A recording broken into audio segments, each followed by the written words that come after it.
As the title says, I'm just going to do a brief overview of the listing saga. I try to keep it simple. If it's too simple or it's not simple enough, whatever, feel free to corner me. If you're at all interested, corner me in the end or just ask questions and I'll go through them. Yes. Okay. As I said, I'm going to start very simple, so those of you who are not at all involved in architecture or heritage, what is a listed building? There's this called the statutory list of buildings of special architectural or historic interest. So that was started after World War II. We had different forms of protecting heritage before that, but that's the current system, and it started post-World War II. And that's why we call a building listed, because it's added in this list and then it has special protection. Anyone can search the heritage list. Nowadays it's open to the public and you put their information and you come up with a result like that. So a brief description, actually nowadays much longer and a map. And a few very, very basic facts about how listing works. So anyone may put forward a building for listing. The nomination process is open to everybody, although they're trying to make things a little bit stricter because they're overloaded with too many applications in English heritage, but in principle it's open to everybody. A building of any age can be listed, although there's a 30-year general rule. If your building is younger than 30 years old, it must be under threat and really, really exceptional, so it should be eligible for grade 1 or grade 2 star. The role of English heritage is that they assess the applications and then they advise the government and they make a recommendation, but the decision lies with the minister. So the minister can accept the recommendation from English heritage or not. The most common case is that they do accept the recommendation. There are controversial cases like Preston Bus Station. And other cases, of course, but Preston Bus Station has been quite notorious for that because, as we're going to go through, the ministers so far have not followed the recommendation. How listing affects buildings? Very quickly, I'm not going to go through all these points, but it doesn't mean that there cannot be any change. There can be change, there's just extra management, so there's extra discussion about what any change would what the impact of any change would be on the building, which parts are important, which parts are not. You can even demolish a listed building. So that's also a little bit of, I don't want to scare anybody, but even if we manage to get the building listed, it doesn't mean it's safe, 100%. Next one. Again, these are the very general principles how buildings are selected for the list. So there is those 2 points to the left, and the very basic things we're interested in is architectural or historic interest, and then there is age and rarity. The older a building is, the most likely is to get automatically listed because there are few old structures surviving, therefore we want to keep them. The closer we come to today, there is much more that survives, therefore we have to be more selective.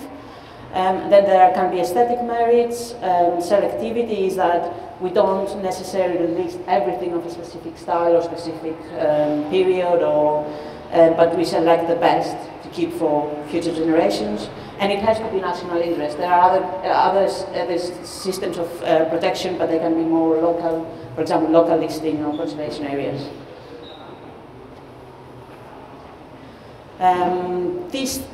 Because, of course, Preston Bus Station is a 20th century building, and the point I made earlier about the closer we come to today, the more selective we are, and this doesn't show very clearly, but effectively, when we go to 1900 to 1944, there is a thin slice right to where sort of 12 is in the clock, and even thinner slice you cannot even see, it's just like a line, post-war buildings that are listed. Again, just to say that 20th century architecture is much more complicated to assess for listing and heritage protection because it's so recent. We haven't had the benefit of time and some distance to really appreciate what's good and what's bad. So this is just a, sorry. So this is just a few sort of images from different organizations, heritage organizations worldwide, and that they all have different sort of special sections for 20th century architecture, because it's not just assessment, it's also sort of conservation techniques are developing as we go. For example, concrete was very difficult to preserve, oh gosh, I can't speak. Concrete needed new technology for its preservation, which has been developed. Plastics, for example, is something that is still developing. So that's why there are all these special systems with 20th century heritage. In addition to the general principles we had earlier, there are also English heritage, again, as the governance advisor and the people who actually bring the expertise. They produce these listing selection guides, they call, and there are specific studies of different building types. So they study the history of the building type, and then they give some guidelines about what is exceptional and at what stage we had something new coming up. And you can see here just a partial list of what these selection guides can be like.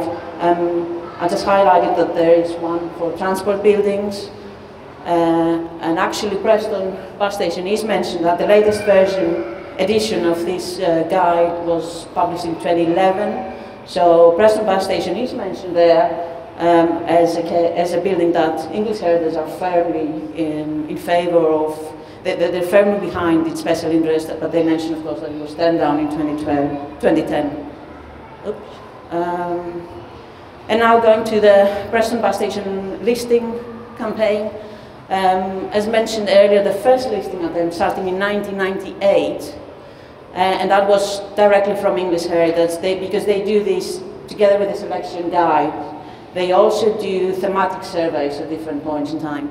So they had done this road transport buildings thematic survey back in 1998. It wasn't English Heritage at the time. And the Preston Bus Station was selected from back then straight away as one example that was worth protection.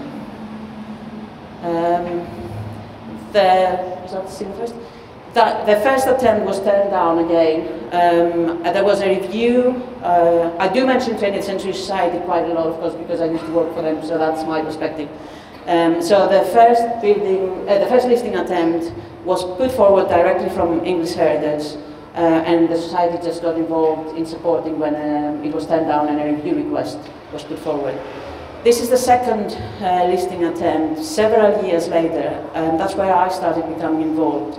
And so that was submitted January 2009.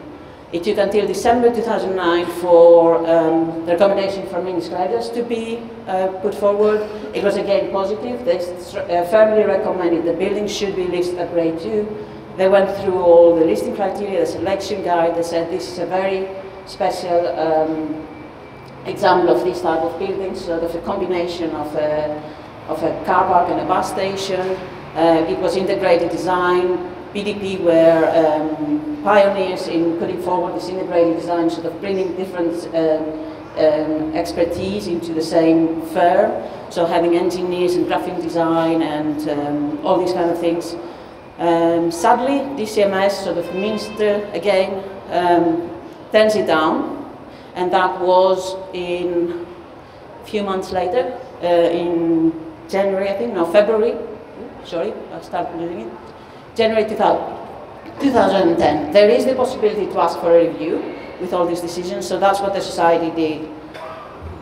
And from then on, it took quite a while. The full review request was submitted in May 2010. And this is just, I have inserted a few things that don't have necessarily to do with the listing, but they give a flavor of the whole saga of the building. So that's, a lot of you will be familiar with that in May 2010, Lancashire Evening Post did a poll, and the bus station was voted as city's favourite building.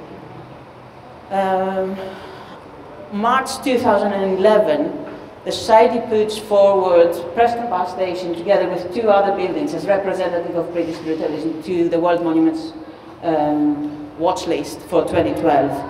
And just a few days later, I find this very, very ironic. It was the 1st of April. DCMS comes back with the final decision and says there's no grounds for a review request. And that's where the second listing application ends. The building is not listed. And normally we wouldn't be able to put it forward again for listing for, I think it's 5 years, but I'll come back to that. This is again not about listing so much. I need the dates, because I don't remember them. So July 2011, that's when the news for the dive bond regeneration scheme, they fall apart. And coincidentally, the same day in the news is the shortlist for the Sterling Prize. And I found it quite interesting that there were 2 buildings that were not new buildings shortlisted there. And that's just a blog that we put up, effectively sort of telling the council, you know, you've got a golden opportunity in your hands. Could you have a Sterling Prize winner in a couple of years if you do an interesting scheme with Preston Bus Station? October 2011, the World Monuments Fund's watch list, from the nominations we go to the final list, and British Brothers has been accepted, so it's in the list.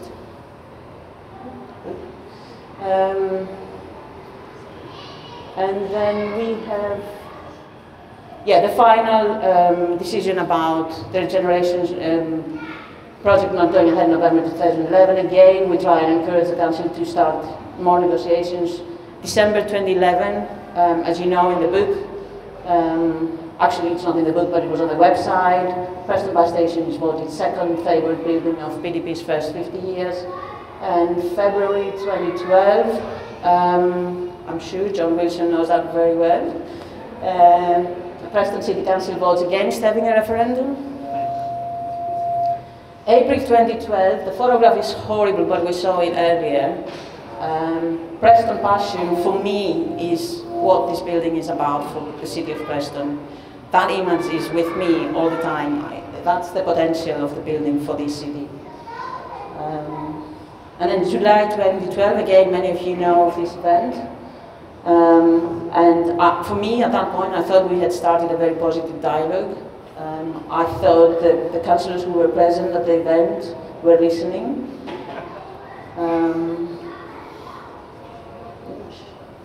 Again, the same month, I had put forward an application for some funding to do more research on the building. I didn't get the funding, it was shortlisted, but I didn't get it in the end. I still went on to do some research in the BDP archive in London, however. And that's, of course, important because that's what I used for the third listing application. And this is now the material I found back in July 2012. So I had read a lot about the building, of course, just to put the second listing application in, and I was following the case as part of my job. And all of a sudden I come across these clippings, and it's all about how exactly the construction went ahead, and how the site here was, they were doing the precast units here on site, the scale of it, all these details. No? And this one in particular, concrete and GRP. So GRP stands for Glanz Reinforced Polyester. When I saw that, I was really taken aback. I was like, we've got something here. Because all along it has been, this is a concrete building, this is a concrete building, this is a concrete building. And all of a sudden there's another material that at the time is perceived as equivalent to concrete in terms of Preston Bus Station is these two materials. And more information about how the glass fiber molds were very important to give the actual form to the building.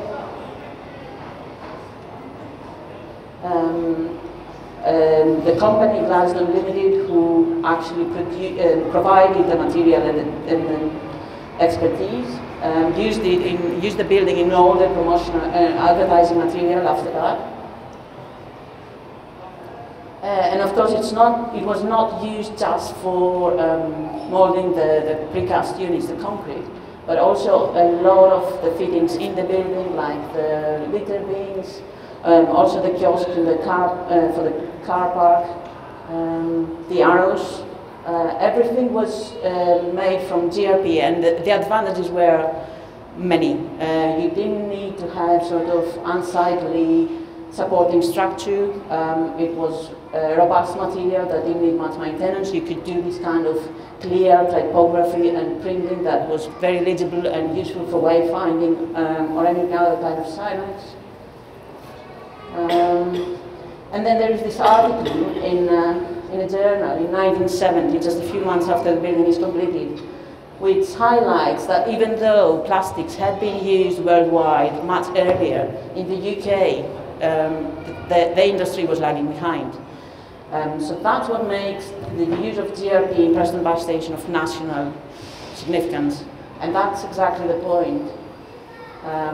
This is just another final point about how BDP and Githingham remained involved with the use of GRP, and they promoted more use of the material for. This became a production line, and then they were involved in producing other, even, I can't remember the details, but even, GRP houses for developing countries. So this was not just a one-off, there was potential there. Just a small parenthesis again, November 2012, I came across this by chance after the whole thing started rolling again.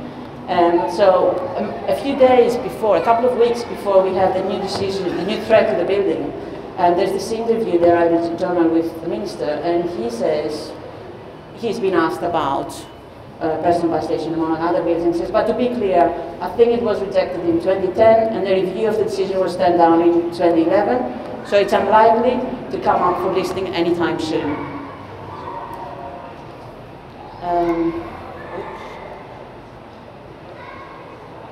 Sadly, just actually a week or 2 weeks later, we get the new vote that in principle the building is going to be demolished. And the campaign starts rising again. 27th of December, the material collected in July, and that was not to be used for a listing application, that was just research. It came in handy. So 27th of December, new listing application submitted.